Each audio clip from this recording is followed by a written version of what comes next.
Hi, everybody. Russ on the West End Network. Hope you're all safe and well. Happy weekend. Happy Saturday. Hope you're enjoying yourself well. Hope you've had the bacon rolls. Hope you've got the cereal. Soccer AM's been on the telly. You've watched the match day morning because hopefully I've got out of bed enough. This is like Inception. This is like Back to the Future. I'm recording this before the day. Um, sorry to remove the fourth wall there, but hopefully I've got up in time to do a match day morning, and you've enjoyed that. It'll be bloody early, so I'd be surprised if any of you are actually up enough to watch it, but fair play if you are. Well, I'm looking forward to the game 12:30 kickoff. Make sure you join us for the watch alongs and everything we do after the shows. Me running around like an idiot trying to do like challenge Annika, trying to get people to talk on camera after the game. And then we'll have the highlight with the final word, 5 things we learn, and then the rating show on Monday. But what we do before the teams are announced, we try and predict our starting 11. And usually we ask the West Ham Network community, we ask you guys who you think is going to be in goal, who you think is going to be left back. But I think with the amount of injuries we've got and sort of the team is quite settled at the moment. I think there's only 1 or 2 positions where there could be contention, and so that's what we've asked you, and we'll go through the results as we're going through the show. So this is our starting 11, starting 11 show. So we've got a lovely little graphic there and stuff like that. West Ham Chelsea. Um, so based on the selection, based on the team, what we've got available, I think there was discussion about maybe Kurt Zuma being back in the side. I think it's too early for him, in honesty. But Moyes does do the smoke and mirrors. So my assumption is it's too early for him. Same as Skamaka as well. I think, he had his final knee injection last Wednesday. So he's had a week. They did say 2 to 3 weeks probably recovery on that. So I think he'll be back for the Tottenham game. And I think Zuma will be back for the Tottenham game. We've got a lot of really important games coming up. I think we've got enough for the Chelsea game, squad-wise. And in fact, if you saw the club's sort of photo shoot and video montages of training, a lot of academy boys are in there. The likes of Casey, the centre-back. You had Freddie Potts, you had Swire, you had Forson, you had obviously Divine and doing a lot of shooting practice with the first team squad. So I think we've got enough there. And so I think they'll be, and obviously Cornet is still, I don't know, 60. Is he back in? I think he's back in France again. So Christ knows what's going to happen there with him. So in terms of the 11, I think it kind of picks itself really. I think formation is going to be an interesting thing. And we'll talk about that at the end, in terms of, and again, this is my humble opinion based on what I think, based on injuries, all that type of stuff, really. Not necessarily 11, maybe Moyes might go, but majority of sense will be. I think obviously Fabianski will be in goal. Obviously Areola was he took a hamstring injury, I believe, at before the Newcastle game, which is why we had Heggie and Joseph Anang on the bench as sub goalkeeper. So I think Fabianski keeps his place. My assumption is we'll probably go to a back 3. We'll keep the back 3 going. We've had it last few games. I think we're finding our feet in terms of the position as well, which I think is really important. So for that, again, goes in. The man's class, absolute class, isn't he? A very, very classy player, classy defender, not just in terms of defensively, but offensively as well. He just has his innate ability to know when to bring the ball forward, when to play it simple, when to do the long raking passes, crossfield balls and stuff like that. Honestly, we've got a hell of a player on our hands, and we all know that. And I've said I'm blue in the face. If he wasn't injured this season, we would not be in this position, because you'll see the confidence. And we spoke about Hammer's headlines yesterday, Lucas Paqueta saying how confident the lads were at the moment. And I think part of that is because they know the defence is bloody solid. We watched the thing. I saw a stat. I think we've only conceded 1 goal from set plays all season. And I think we've defended something like 102 corners without conceding a corner. So we're bound to concede a corner tomorrow based on that decision. But anyway, there we go. So I think he partners. I think basically it'd be the back 3 that finished the game against Newcastle. I think Oggie's having this renaissance. He said this week that he wants to finish his career at West Ham. So does that mean he finishes his career in the summer when his contract finishes. Obviously, we gave him a 1 year extension last season because he was injured, and it was almost like I think it was almost like a thank you, really. But we needed the numbers as well more than anything. I think they might offer him another 1 year deal just to tide us over, because obviously you've got guys like Louis Zhao in the development squad. I think we'll go out and buy a centre back, at least one in the summer. We do have options there. But I think Oggy just gives you that little bit of security in terms of the squad. Also, we went into the season with 4 recognised centre halves. Now we've only got 2 fit ones. We sold one, and one's injured. One had knee surgery. So on the right hand side of that back three, I think Ben Johnson comes in. I think he's done incredibly well. That Newcastle game, he came in, got to the pace really straight away. The commentators were saying how assured he was coming on as a sub. Never easy to come on as a sub in the centre back positions. Similarly as goalkeeper, because you're not sort of in the game, but he got up to speed quite well, and I thought he did very well. And I thought him from the start gives you a nice defensive base there to work on.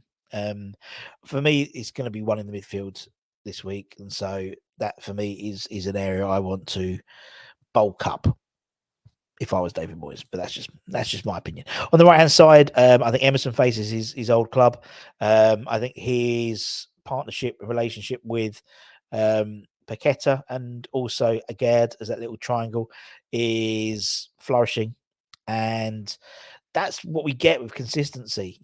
Players start playing in those positions in match day scenarios, not in training. You can play that position in training every day, but it's in a match day scenario when you're up against a guy who isn't necessarily an academy player or someone who's opposition fodder, so to speak, in terms of training, but they're actually people like Mudryk, people like Sterling, these sort of Premier League class players, and I think you sort of learn a lot about each other and their positioning and stuff like that. And again, I think Emerson is really coming into his own. He's almost letting again do all the defending, and he's just more of the attack minded, which helps give some balance to the side because we tend to be a very right hand side team. You've got Soufal, Bowen, Antonio likes to drift down to the right hand side as well. A lot of it comes down there, and it's not very even in my opinion. So it is now Emerson sort of making a bit more forward runs and taking more of the momentum going forward on the left hand side as well. On the right hand side, I think Soufal comes in and he keeps his place. I thought he did well against Saint-Maximin. He'll be up against the likes of Sterling and Mudryk on Saturday, at lunchtime, I believe. I thought he's a wily defender, obviously not gifted with pace. Obviously, Tilo Kiro, he's probably out for another couple of weeks, I think, based on his hamstring injury. So for me, Soufal keeps his place on the right hand side. Into midfield, again, we're keeping this back three idea. So initially, Declan Rice, obviously, against his club that rejected him at the age of 13, and we took him up. And Tony Carr speaks about that in his show. We did it on Wednesday with Anton. Check that out. Very, very interesting. An hour and a half with Tony Carr, which was phenomenal, in my opinion. Absolutely amazing interview.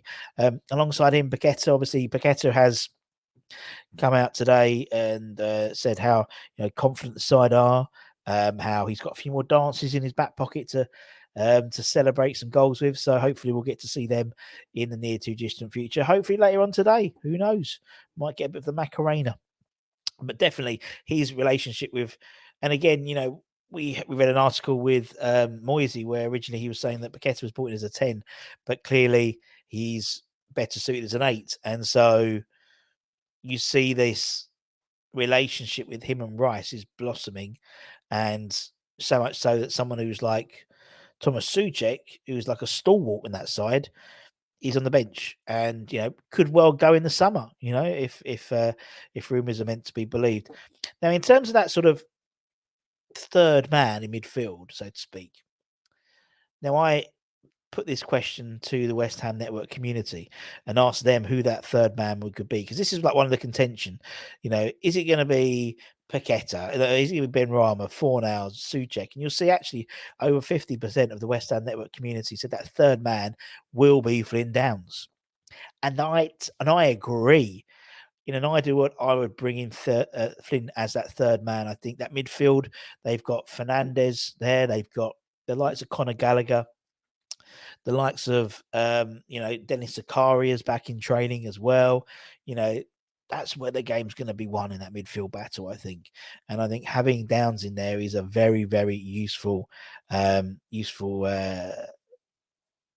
card to play in that process, particularly as it's something which we don't usually do. And Potter does have Moyes' number tactically.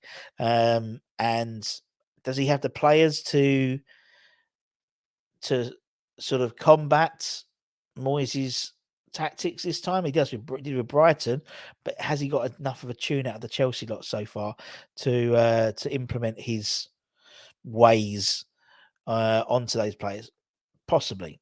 So for me, Downs goes in and he doesn't go on the left hand, kind of sort of left hand side as a 10, like he's been playing, but he'll be dropping in, and I imagine they'll go 3 into midfield. On the right hand side, that's pretty much as it is, isn't it? You're going to look at Antonio and Bowen. I asked the West Ham Network community who would be up front. Antonio and Bowen over 60, almost 60% of the vote. Danny Ings and Bowen got about 35%. I think Ings will be on the bench and be brought on as and when. I think basically Antonio's going to batter around. They've got some big boys centre back wise. Badashili, who I've been raving about, he's been playing really well for them. Thiago Silva's been playing very well. Koulibaly, they've got some big boys there. I think Antonio will relish that sort of physical battle against them. They're good players as well, good pros as well. So I think you're going to see some tasty challenges, some tasty blocks, and some nice shoulder barges. It's going to be a real battle, and I think he'll be up for that. I hope he'd be up for that, to be honest. So that's my side. Let me know in the comments what you think of that. I think it's pretty. I think it's pretty on the money. I mean, the option is, we could go to a back four tomorrow, tonight, or later this afternoon. Sorry, I forget. And if you went to back four, I'd say Johnson gets taken out for Soufal.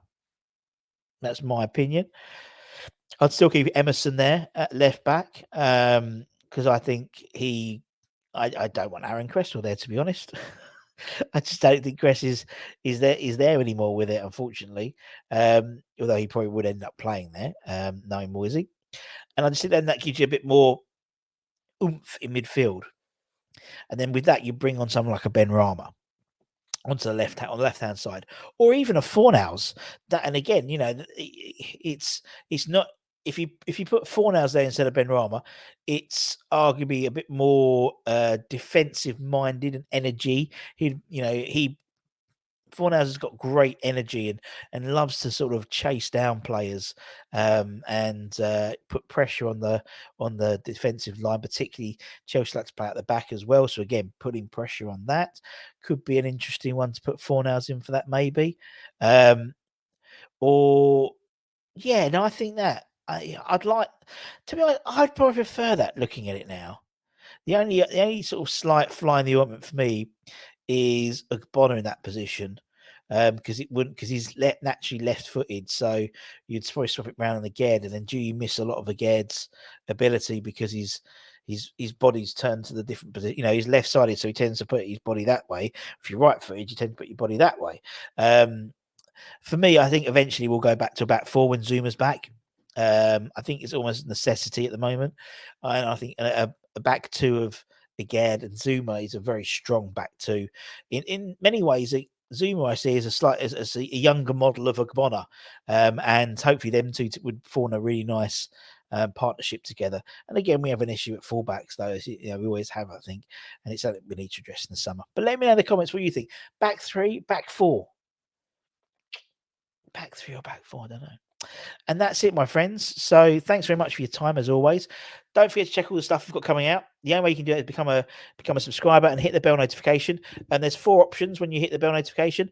Hit all, and you get everything. Everything. We'll throw it all at you.